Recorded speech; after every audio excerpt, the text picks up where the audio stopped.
नमस्कार। ठंडी का प्रकोप चल रहा है। बहुत ज़्यादा ठंड तो नहीं है, लेकिन लखनऊ शहर में देखो आज तो धुंध भी नहीं है, थोड़ा सा खुला मौसम ही है। बस ऐसे ही दो तीन विषयों पर बात करने के लिए सोचा कुछ आप लोगों से अपना विचार विमर्श करें। बांग्लादेश का हालत आप देख रहे हो, हिंदुओं के साथ जो अत्याचार हो रहा है। भाई साहब नरेंद्र मोदी बोलते हैं हमारा विश्व में बहुत से देशों में बहुत अच्छा संबंध और संपर्क है। बहुत बड़े बड़े उनके देश की जो सर्वोपरि उनका देश का सम्मान था वो भी उनको मिला है। लेकिन इस बांग्लादेश में कितने विश्व के देश भारत के साथ हैं और उसके खिलाफ़ बात कर रहे हैं, ये भी देखने की ज़रूरत है। दो तीन देशों को छोड़कर बाकी कोई मुंह खोलने को तैयार नहीं कि हिंदुओं के साथ वहाँ पर गलत हो रहा है। और ना भारत कुछ ऐसा कदम उठा रहा है जैसे रूस, अमेरिका, ब्रिटेन ऐसे देश हैं कि उनका एक भी नागरिक अगर किसी दूसरे देश में आहत हुआ या मारा गया तो उस देश की बढ़िया सी कचूमर निकाल देते हैं। लेकिन इनको पता है भारत ने कुछ नहीं करना है, बस यही उनके देश में हड़ताल होगी और धरना प्रदर्शन होगा, इतने होके छुट्टी है। इसलिए वो अत्याचार कर रहे हैं।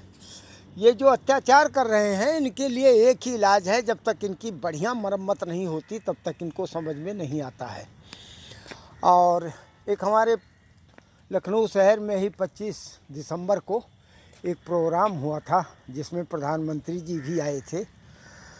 तो उसके उद्घाटन में हमारे लखनऊ नगर निगम ने बहुत बढ़िया फूलों की सजावट कर रखी थी, बहुत सुंदर।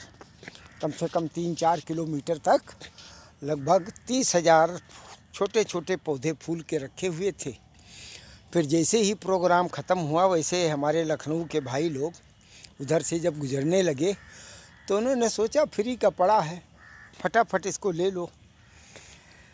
अच्छे अच्छे कपड़े पहनकर महिलाएं स्कूटी पर, ई रिक्शा पर, 4 व्हीलर पर सब उठाने में लगे थे। लगभग 6,000 पौधे वहाँ से गायब हुए।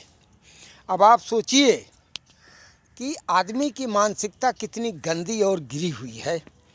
उनको ये समझ में नहीं आ रहा है कि ये मान लो साला 50 रुपये का पौधा हम अगर उठा ले गए सुंदर पौधे को तो हम क्या राजा हो जाएंगे। लेकिन नहीं, अपना भिखारीपन दिखाना है। 80 करोड़ जनता को जो ये फ्री का राशन मिल रहा है, ये फ्री वाली इतनी गंदी आदत पड़ गई है कि हर जगह सोचते हैं सब कुछ फ्री ही मिलता रहे।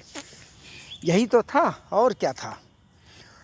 बस ऐसे है, जहाँ पर जो करोगे वो बोला जाएगा। पूरा देश देख रहा था। आजकल सोशल मीडिया का ज़माना है, बढ़िया सा वीडियो बनाकर किसी ने वायरल कर दिया, सबका मुंह दिखाई दे रहा है कि कौन कितने अच्छे हैं।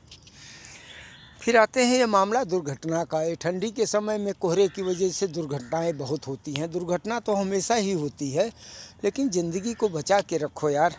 ऐसे मरने का क्या फ़ायदा है। घर से गए हंसी खुशी और गाड़ी के साथ ही डेड बॉडी बन गए।